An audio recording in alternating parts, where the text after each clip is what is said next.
యెహోవా తన నామమును వ్యర్థంగా ఉచ్చరించే వారిని నిర్దోషిగా ఎంచడు.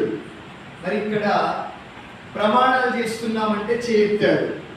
ఎంతమంది చేసిన మాట, ఇచ్చిన మాటల్ని నిలబెట్టుకున్నారు అని దేవుడు అడుగుతున్నాడు. హల్లెలూయా. మాట ఇస్తున్నారు, ప్రమాణం చేస్తున్నారు, కానీ మీరు చేస్తున్న ప్రతి ప్రమాణం, ఇస్తున్న ప్రతి మాట, అది నేను మాట ఎందుకు అంటున్నాను ఆఖరిలో వివరిస్తా, వినండి. మీరు మాట్లాడుతున్న ప్రతి మాట ఎంతమంది నెరవేరుస్తున్నారని దేవుడు అడుగుతున్నాడు ఈరోజు మనల్ని. హల్లెలూయా. యెహోవా నామాన్ని వ్యర్థంగా ఉచ్చరింపకూడదంట. ఒకవేళ ఉచ్చరిస్తే అది మనకు దోషముగా ఎంచబడుతుందంట. దేవుడికి ఎన్నో మాటలు ఇచ్చాం మనం. దేవుని ముందు, మనుషుల ముందు ఎన్నో మాటలు మాట్లాడాం మనం.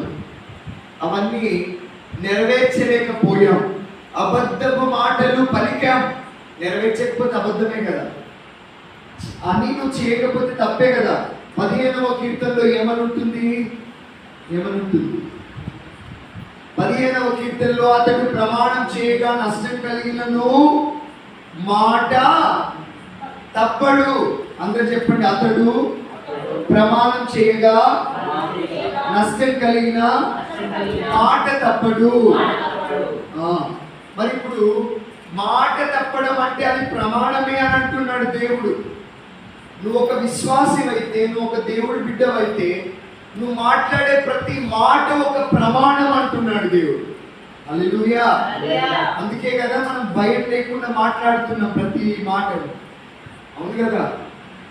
ప్రమాణం, ఒట్టు పెట్టుకోరా అంటే ఎప్పుడు పెట్టుకుంటారా ఒట్టు? నేను చేస్తాను ఒట్టు పెట్టుకో అంటే ఒట్టు పెట్టుకుంటారా? ఎందుకు? భయం. అమ్మో, నేను ఒట్టు పెట్టుకున్నా, చెప్పింది చేయకపోతే అది నాకు దోషం అన్న భయం ఉంటుంది మనుషులకి. అది నాకు నష్టం కలిగిస్తుంది అన్న భయం ఉంటుంది. మరి మనం మాట్లాడుతున్నాం, అది అక్కడికి వస్తా, ఇక్కడికి వస్తా, అది చేస్తా, ఇది చేస్తా,